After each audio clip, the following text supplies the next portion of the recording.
안녕하세요, 이노입니다. 다들 봄은 잘 보내셨나요? 오늘은 2월의 독서 결산 영상입니다. 2월에는 총 6권의 책을 읽었는데 바로 한 권씩 소개해 드리겠습니다. 그럼 같이 가보실까요? 첫 번째로 소개해 드릴 책은 이규리 시인의 시집 최선은 그런 것이에요 입니다. 좀 어려운 것 같으면서도 이해가 잘 되는 측면이 있는 먼 듯 가까운 그런 시집이었는데요. 좀 마음에 때려 박았다 하는 문장이 많았던 시집이었어요. 그러면은 가장 기억에 남았던 작품을 하나 소개를 해드리겠습니다. 불안도 꽃이라는 작품입니다. 누가 알고 있었을까? 불안이 꽃을 피운다는 걸.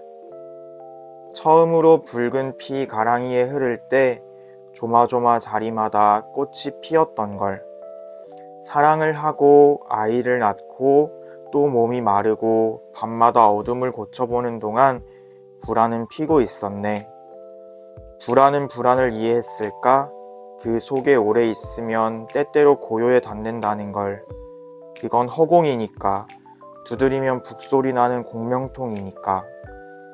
불안으로 불안을 넘기도 하는 것처럼 꽃은 그것을 알아보았고 그것은 꽃을 도왔으니 수많은 당신이 불안이었던 걸 이제 말해도 될까? 흔들리면서 일어나면서 불안도 꽃인 것을. 시집의 마지막 작품이기도 한 이 작품 불안도 꽃에서는 불안도 꽃을 피운다 라고 이야기를 하는데요. 불안 속에 피어나는 아름다움이라는 역설을 이야기한 것 같아서 좋았습니다. 그리고 수많은 당신이 불안이다 라고 이야기하면서 또 우리가 불안이면 우리가 꽃을 피울 가능성을 가지고 있다 라는 걸 이야기하기도 했고요. 불안을 다루고 있지만 여러모로 가슴이 따뜻해지는 굉장히 독특하고 신기한 시였습니다. 이런 것처럼 마음에 때려박는 문장과 따뜻함을 지닌 시집 최선은 그런 것이에요를 2월에 읽었습니다.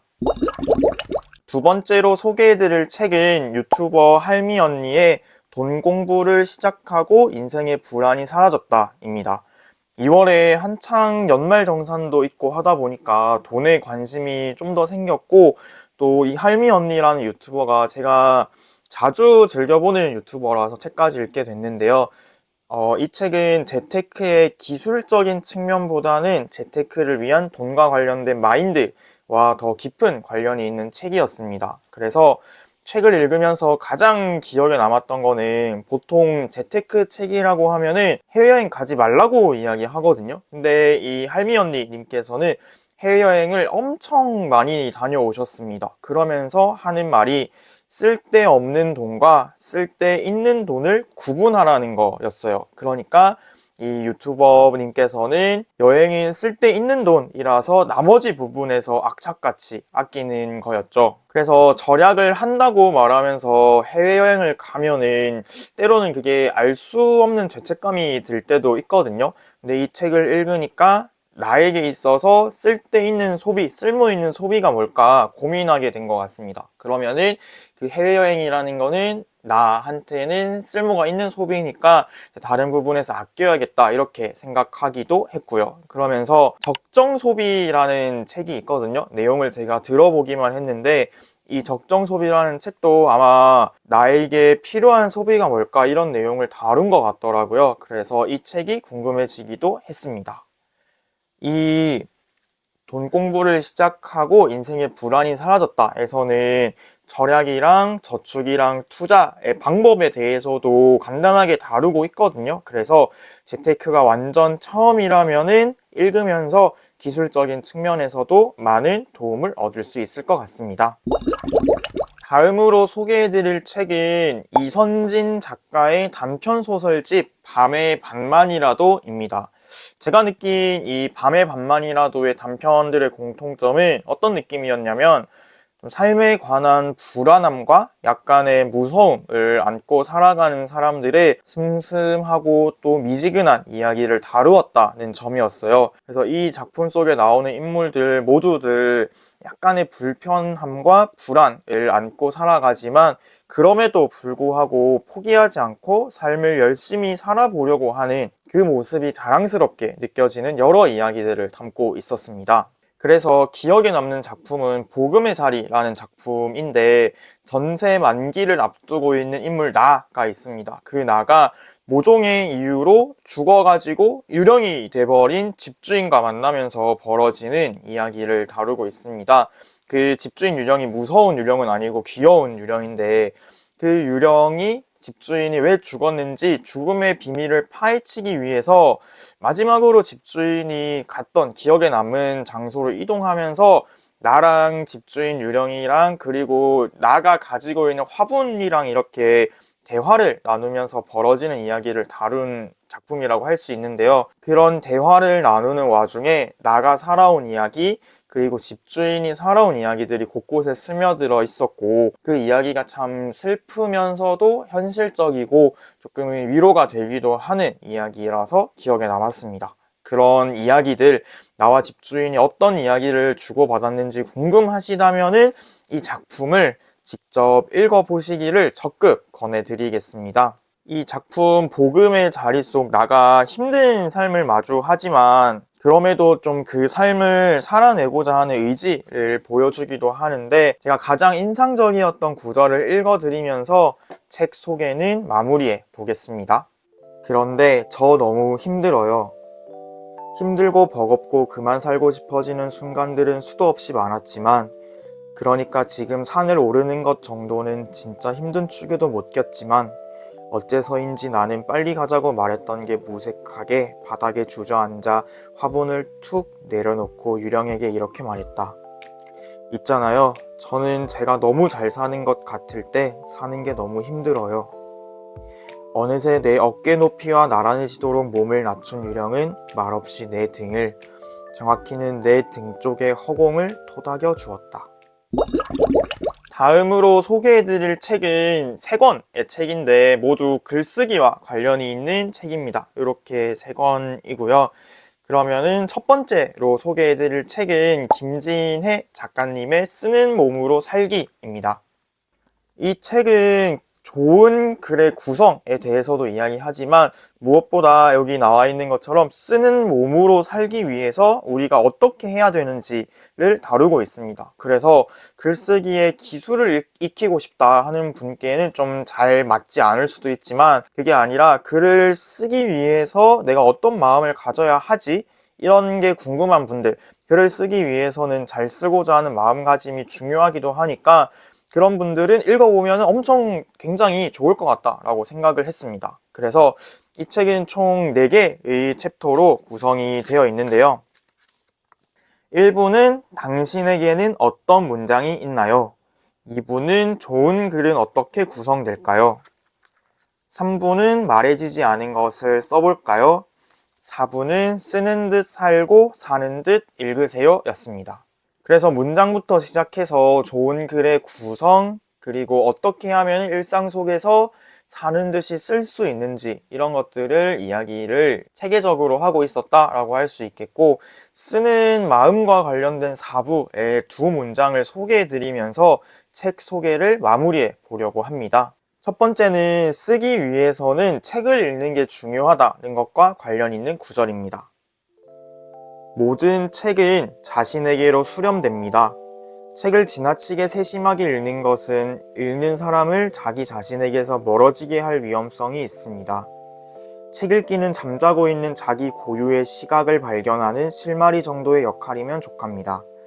책은 신주단지가 아니라 나의 실마리입니다. 글도 그렇습니다. 두 번째 구절은 쓰는 것의 궁극적인 목적은 무엇인지에 대해서입니다. 우리는 슬픔을 나누지만 거기에 머물러 있지 않았습니다.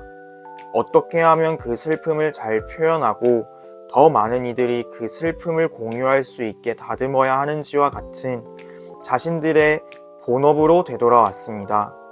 우리는 우는 사람이기도 하지만 글을 쓰는 사람이기도 하기 때문입니다. 다음으로 소개해드릴 글쓰기 책은 서평 쓰는 법입니다. 이 책은 서평을 정말 전문적으로 쓰고 싶은 분께 어울리는 책이지 싶은데, 서평이란 무엇인지부터 시작해서 어떻게 서평을 쓸 수 있는지까지 방대하게 다루고 있는데요. 제가 그동안 쓰고 있었던 거는 서평이 아니라 독후감이었구나 라고 생각하게 해준 책이었습니다. 그리고 서평을 쓴다는 게 참 어려운 일이구나 라고 생각하기도 했고요. 독후감이라는 게 독자에게 치유의 경험을 제공하는 것이라면, 서평이라는 것은 독자에게 통찰의 경험을 선사해 주는 것이어야 한다라고 이야기하거든요. 결국 통하는 측면이 있기는 하지만 서평은 서평만의 고유성이 있다라고 이야기하는 듯 했습니다. 그리고 이 책뿐만 아니라 글쓰기, 책 읽기와 관련된 여러 책을 읽으면서 느낀 건데, 책을 읽을 때 정말 제대로 읽어야 하는 것 같다는 생각이었어요. 이 책에서도 책 속으로 들어갔다 나올 때 내 세계가 흔들릴 정도로 읽어야 합니다 라고 이야기하거든요. 그 구절을 읽고 나는 내 세계가 흔들릴 만큼 책을 읽어본 적이 있는가?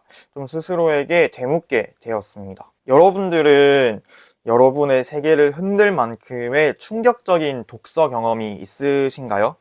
있다면 댓글로 남겨주시면 감사하겠습니다. 마지막으로 소개해드릴 책은 서평가 되는 법입니다. 이 책은 서평을 쓰는 방법을 다뤘다고 하기보다는 서평가이신 저자 김성신 서평가님께서 키우고 또 발굴해낸 여러 서평가들의 이야기를 다루고 있었어요. 그래서 목차에서도 이 책의 주제가 누구나 서평가가 될 수 있다라는 것을 주제로 코미디언 서평가 남정미, 서평 쓰는 호텔 요리사 유재덕 씨 등의 여러 인물을 소개하고 있었습니다.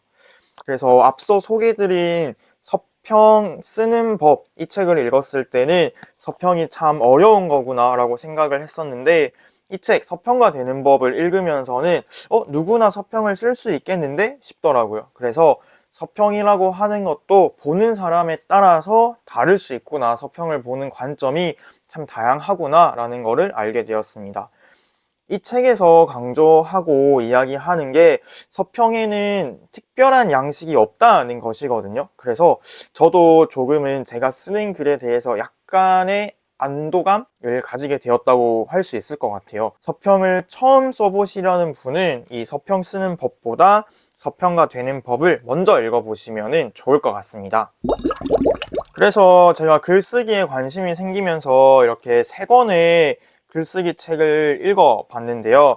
만약에 3권을 다 추천해 드린다라고 하면은 제일 먼저 추천하고 싶은 책은 이 책입니다. 쓰는 몸으로 살기를 가장 먼저 읽어보시기를 권해드리겠습니다. 아무래도 쓰는 마음가짐을 먹는 게 쓰기에 앞서서 제일 중요한 거다라고 생각하기 때문이고, 그 다음으로는 서평가 되는 법, 이 책을 추천드리겠습니다. 이 책 읽으면서 서평이랑 글쓰기랑 좀 더 가까워지고, 마지막으로 이 책 서평 쓰는 법을 읽으면서 좀 더 전문적으로 서평을 쓰는 방법을 알아가면 좋지 않을까, 이렇게 조심스레 추천해 보겠습니다. 자, 그래서 제가 2월에 읽은 6권의 책을 이렇게 열심히 소개를 해드렸습니다. 시집을 많이 읽어보려고 했는데 생각보다 그게 잘 안 돼가지고 좀 아쉬웠던 2월이라고 생각을 하는데, 그래도 글쓰기라는 주제를 중심으로 비슷한 장르의 책을 많이 읽어서 참 좋았던 2월이었습니다. 하나의 주제를 정하고 관련된 여러 책을 읽는 게 단기간에 해당 분야에 대한 안목을 넓히는 데 큰 도움이 되는 것 같아요. 저는 지금은 과학에 관심이 있어서 코스모스를 읽으려 하고 있고, 이 코스모스랑 관련된 여러 가지 과학책을 마구 사드리고 있는데요.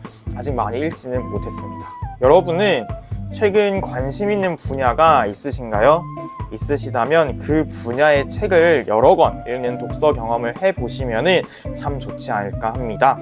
그래서 지금까지 2월의 독서 결산 영상이었고, 이번 영상은 여기까지입니다. 끝까지 시청해주셔서 감사합니다. 항상 행복하세요. 그럼 안녕.